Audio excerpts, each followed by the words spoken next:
الوالدين الأقوام والصلاة والسلام على دافع البلاء والوباء والقهط والمرض والألم مالكنا وملجانا وماوانا ومولانا محمد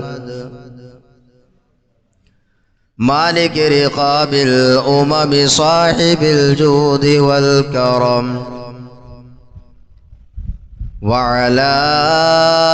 آله وأصحابه أجمعين وعلى ابنه الكريم الغوث الأعظم الجيلاني محي الدين وعلينا معهم إلى يوم الدين أما بعد فأعوذ بالله من الشيطان الرجيم بسم الله الرحمن الرحيم إن أولياؤه إلا المتقون آمنت بالله صدق الله العظيم وصدق رسوله النبي الكريم ونحن على ذلك لمن الشاهدين والشاكرين والحمد لله رب العالمين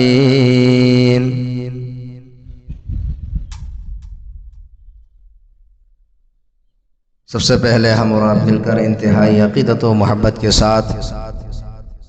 ساری کائنات کے مرکز عقیدت مصطفیٰ جان رحمت ہم غریبوں کے غم گسار سید ابرار و اختیار ساری کائنات کے مالک و مختار جناب محمد رسول اللہ صلی اللہ تعالی علیہ وسلم کی بارگاہ ناز میں ہدیہ درود و سلام نچھاور کریں اور بلند آواز سے درود پاک پڑھیں اللہم صلی علی سیدنا و مولانا محمد وبارک وسلم صلاۃ و سلاما علیک یا رسول اللہ صلی اللہ تعالی علیہ وسلم منقبت کے چند اشعار پیش کروں گا، ایک مرتبہ اور درود پاک پڑھنے اللہم صلی علی سیدنا و مولانا محمد مبارک وسلم صلاۃ و سلاما علیک یا رسول اللہ صلی اللہ تعالی علیہ وسلم غوث آدم بامان بے سارو ساما مدد قبلہ دی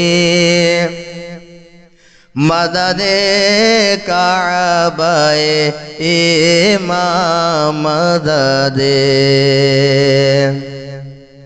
واہ کیا مرتبہ غوث ہے بالا تیرا واہ کیا مرتبہ غوث ہے بالا تیرا اونچے اونچوں کے سروں سے قدم اعلیٰ تیرا اونچے اونچوں کے سروں سے قدم اعلیٰ تیرا اور سر بھلا کیا کوئی جانے کہ ہے کیسا تیرا سر بھلا کیا کوئی جانے کہ ہے کیسا تیرا اولیاء ملتے ہیں آنکھیں وہ ہے طلبہ تیرا اولیاء ملتے ہیں آنکھیں وہ ہے طلبہ تیرا واہ کیا مرتبہ غوث ہے بالا تیرا اور قسمیں دے دے کہ کھلاتا ہے پلاتا ہے تجھے قسمیں دے دے کہ کھلاتا ہے پلاتا ہے تجھے پیارا اللہ تیرا چاہنے والا تیرا پیارا اللہ تیرا چاہنے والا تیرا واہ کیا مرتبہ غوث ہے بالا تیرا اور کیا دعوے جس پہ حمایت کا ہو پنجہ تیرا کیا دعوے جس پہ حمایت کا ہو پنجہ تیرا شیر کو خطرے میں لاتا نہیں کتا تیرا شیر کو خطرے میں لاتا نہیں کوتا تیرا اور شکر کے جوش میں جو ہے وہ تجھے کیا جانے شکر کے جوش میں جو ہے وہ تجھے کیا جانے خضر کے ہوش سے پوچھے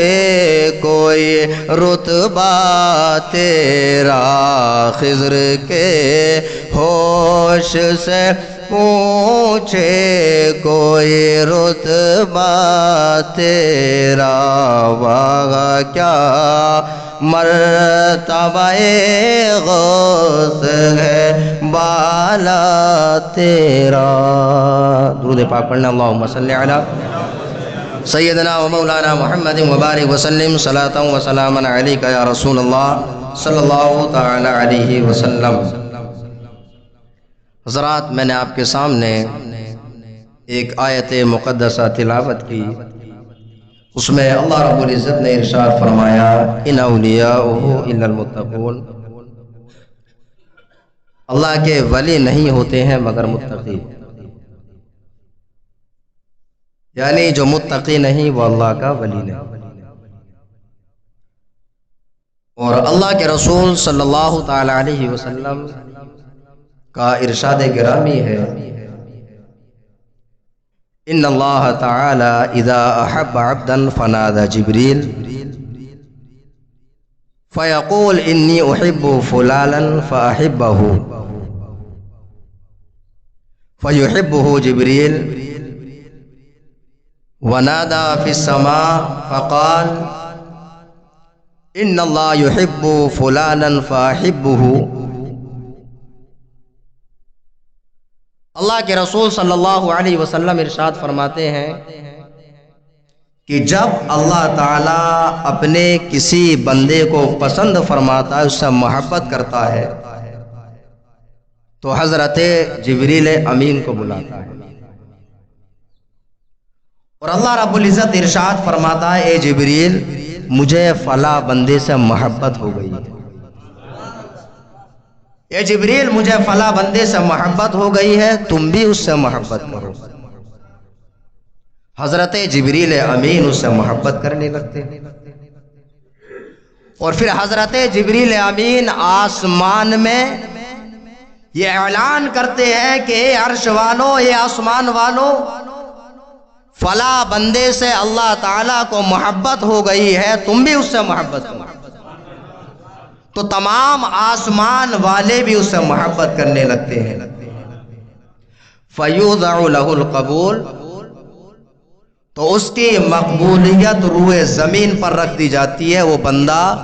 روئے زمین پر مقبول ہو جاتا ہے۔ اور ایک جگہ اللہ کے رسول صلی اللہ علیہ وسلم نے ارشاد فرمایا کہ جس نے میرے ولی سے دشمنی کی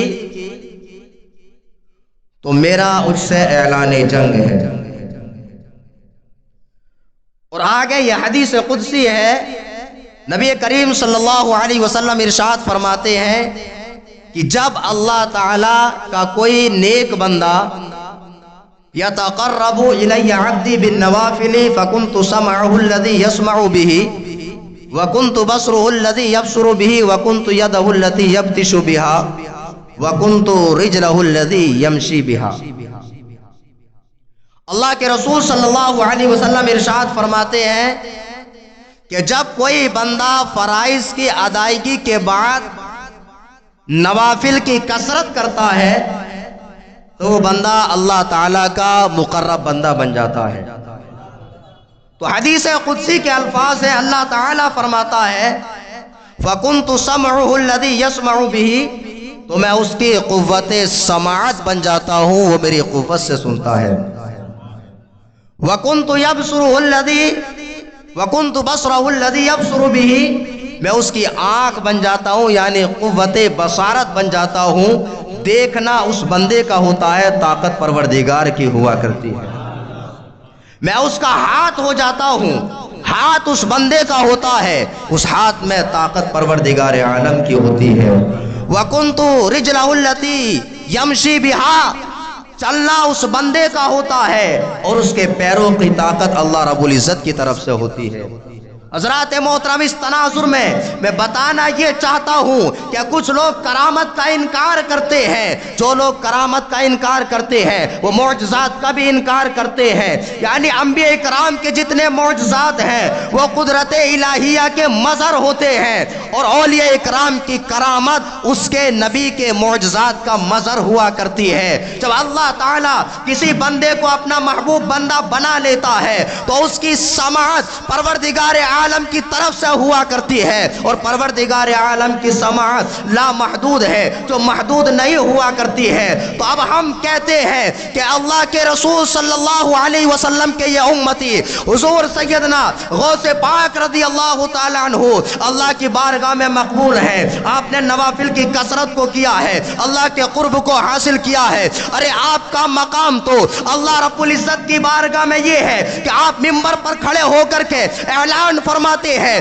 قدمی ہادی علی رقبت کل ولی اللہ، یعنی میرا یہ قدم ہر ولی کی گردن پر ہے۔ تو پتا چلا کہ حضور سیدنا غوث پاک رضی اللہ تعالیٰ عنہ تمام اولیاء کرام کے سردار ہیں۔ جب آپ اولیاء کرام کے سردار ہیں، اللہ کے مقرب بندے ہیں، اور اللہ کے مقرب بندے کی سماعت جو ہوا کرتی ہے اس میں طاقت پروردگار عالم کی طرف سے ہوا کرتی ہے۔ اب کیسے لوگ کرامت کا انکار کر دیتے ہیں؟ خوش عقیدہ ہے ہم سنی مسلمان تو یہ اعتقاد رکھتے ہیں کہ اگر اللہ کے محبوب بندے کو کتنی ہی دور سے پکارا جائے، اللہ کا محبوب بندہ اس کی آواز کو سنتا بھی اور اس کی دستگیری بھی فرماتا ہے۔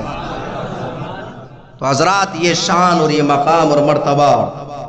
اللہ کے ہر ولی کو ملا ہے کہ اگر اللہ کے ولی کو پکارا جائے تو اس کی سماعت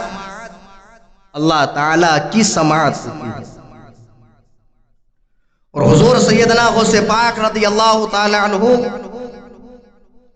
اس میں کوئی شک نہیں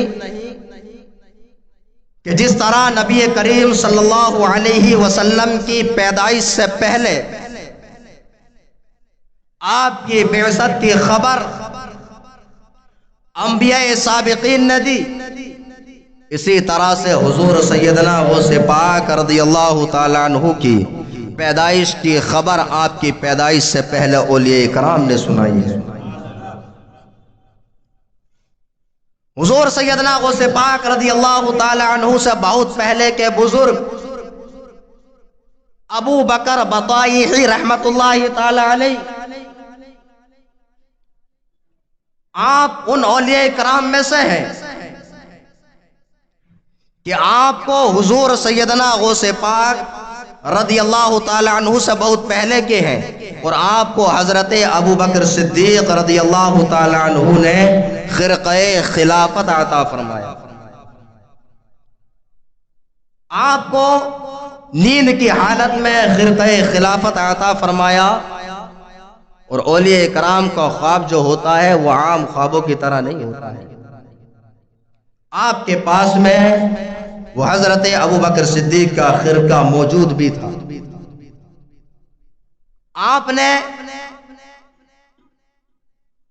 بہت سارے اولیاء کرام کی پیدائش کی خبر دی، انہی اولیاء کرام میں سے حضور سیدنا غوث پاک رضی اللہ تعالی عنہ کی پیدائش کی خبر بھی عطا فرمائی۔ اور حضور سیدنا غوث پاک رضی اللہ تعالی عنہ آپ کی تو بہت سارے اولیاء کرام نے بشارتیں سنائی۔ آپ ہی کے زمانے میں کہ جب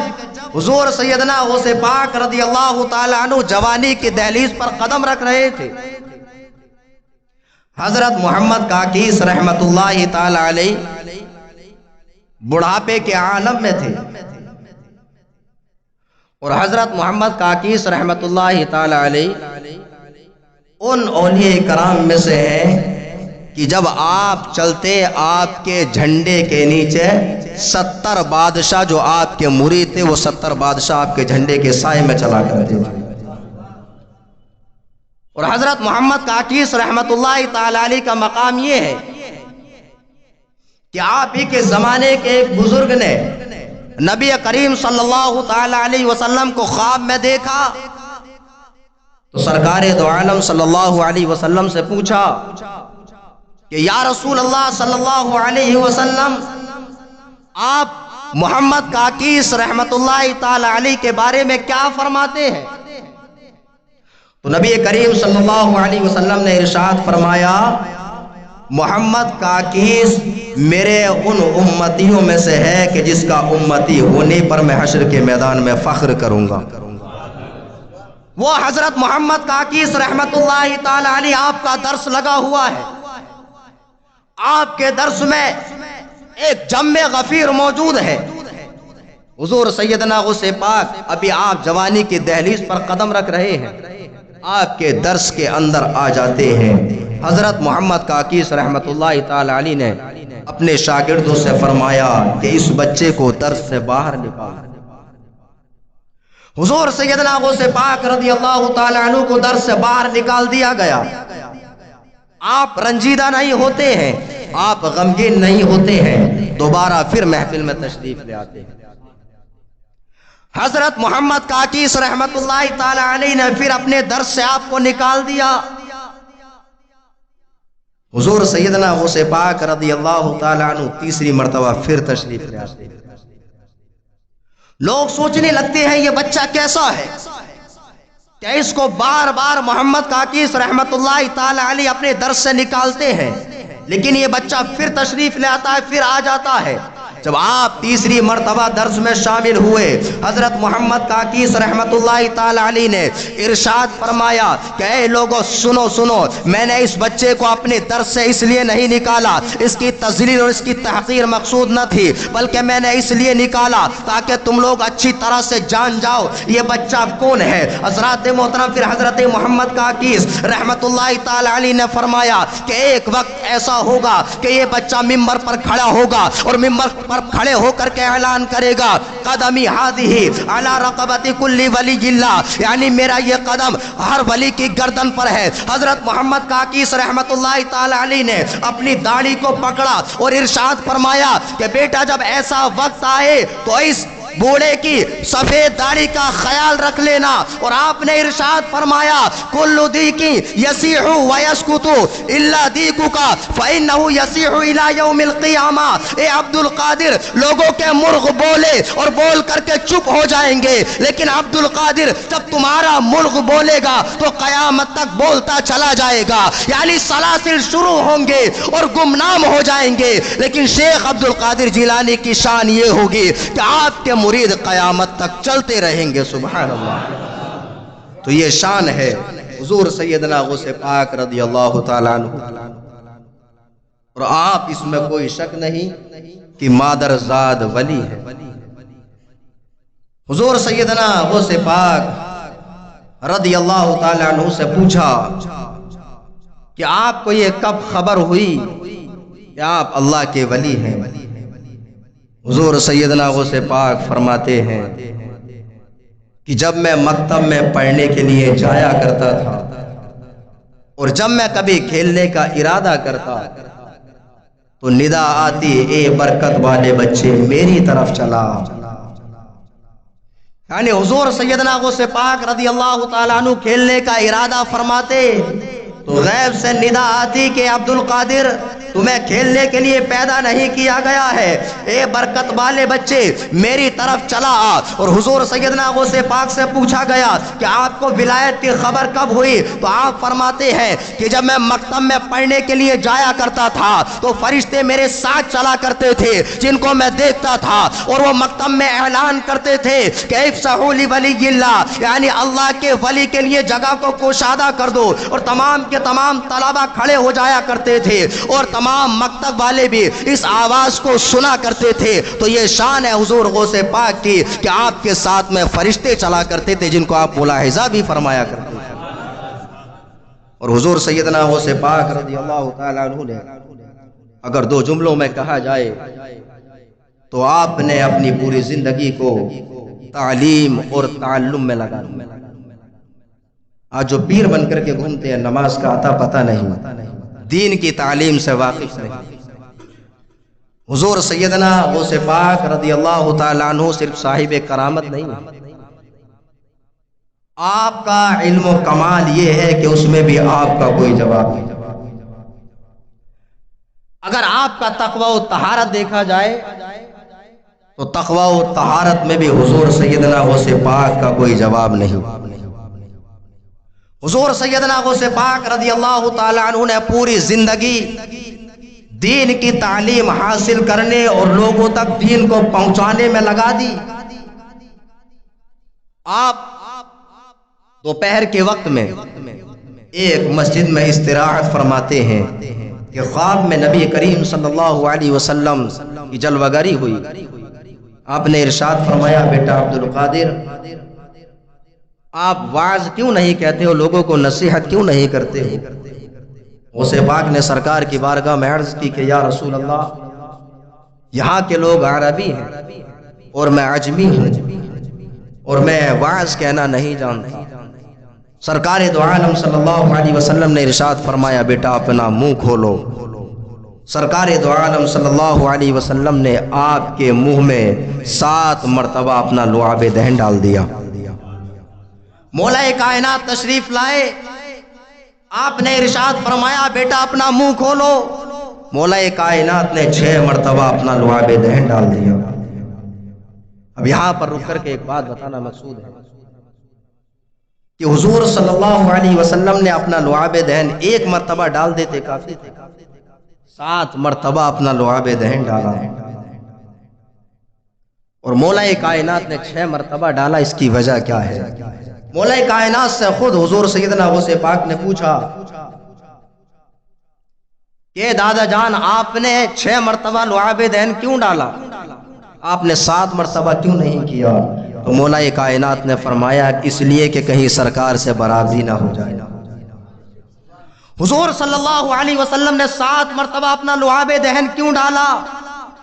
اب اس پر غور و فکر کرنے والا کوئی بھی تبصرہ کر سکتا ہے، لیکن میرا وجدان یہ کہتا ہے کہ سرکار دو عالم صلی اللہ علیہ وسلم نے آپ کے منہ میں 7 مرتبہ لعاب دہن اس لیے ڈالا تاکہ یہ دلیل ہو جائے کہ حضور سیدنا غوث پاک کو اس لعاب دہن کے ذریعے سرکار علم عطا فرما رہے ہیں۔ ہفتے کے دن 7 ہوا کرتے ہیں، آسمان 7 ہے، زمین کے طبقات 7 ہے۔ حضرات محترم، سرکار دو عالم صلی اللہ علیہ وسلم نے 7 مرتبہ لعاب دہن ڈال کر کے یہ اشارہ فرما دیا، اس راز سے پردہ ہٹا دیا کہ حضور سیدنا غوث پاک کی شان یہ ہے کہ ہفتے کے 7 دنوں کا بھی علم آپ کو عطا فرما دیا، زمین کے 7 طبقات کا بھی علم عطا فرما دیا، اور آسمانوں کے 7 آسمان جو ہے ان کا بھی علم عطا فرما دیا۔ تبھی تو حضور سیدنا غوث پاک فرماتے ہیں نظرت الی بلاد اللہ جمعا کخردلۃ علی حکم اتصالی، یعنی جب میں نے اللہ کے ملکوں کی طرف نگاہ کی تو میں نے اس طرح سے دیکھ لیا کہ جس طرح سے کوئی اپنی ہتھیلی پر رائی کے دانے کو دیکھا کرتا ہے۔ حضور سیدنا غوث پاک کے منہ میں 7 مرتبہ سرکار نے لعاب دہن ڈال کر کے آپ کو تمام علوم عقلیہ اور نقلیہ اور تمام علوم غیب کے خزانے عطا فرما دیے ہیں۔ اور اس کے بعد ہوتا کیا ہے؟ حضور سیدنا غوث پاک تقریر کرنا شروع کرتے ہیں، لوگوں کا مجمع جمع ہونا شروع ہو جاتا ہے، یہاں تک کہ 70,000 کا جمع غفیر جمع ہو جاتا ہے۔ اور آپ کی یہ کرامت تھی کہ آج اگر 70,000 کا مجمع ہو تو مائک بھی اپنا کام کرنا چھوڑ دے۔ غوث پاک کی یہ کرامت تھی کہ جب آپ درس دیتے، وعظ و نصیحت فرماتے، تو جس طرح سے جتنی آواز میں پہلی صف کے لوگ سنا کرتے تھے اتنی ہی آواز میں آخری صف کے لوگ بھی سنا کرتے تھے۔ یہ آپ کی کرامت تھی۔ حضور سیدنا غوث پاک رضی اللہ تعالیٰ عنہ آپ کی بہت ساری کرامات ہیں۔ کرامت بتانا مقصود نہیں، بتانے کا مقصد یہ ہے کہ حضور سیدنا غوث پاک رضی اللہ تعالیٰ عنہ نے اپنی پوری زندگی کو تعلیم اور تعلم میں لگا دیا۔ آج بھی جو حضور سیدنا غوث پاک کا سچا جو ماننے والا ہے وہ حضور سیدنا غوث پاک کی سیرت پر چلتا ہے اور کبھی بھی اللہ رب العزت کی نافرمانی نہیں کرتا ہے۔ اللہ رب العزت کی بارگاہ میں دعا ہے کہ پروردگار عالم ہم تمام کو اعمال صالحہ کی توفیق عطا فرمائے، اور اللہ تعالی ہم تمام کو اپنے محبوبین بندوں کے فیض و برکات سے مالا مال فرمائے۔ آمین۔ وآخر دعوانا الحمدللہ رب العالمین۔ جو حضرات سنت نہیں ادا کیے ہیں وہ سنت ادا کر لیں۔ السلام علیکم ورحمۃ اللہ وبرکاتہ۔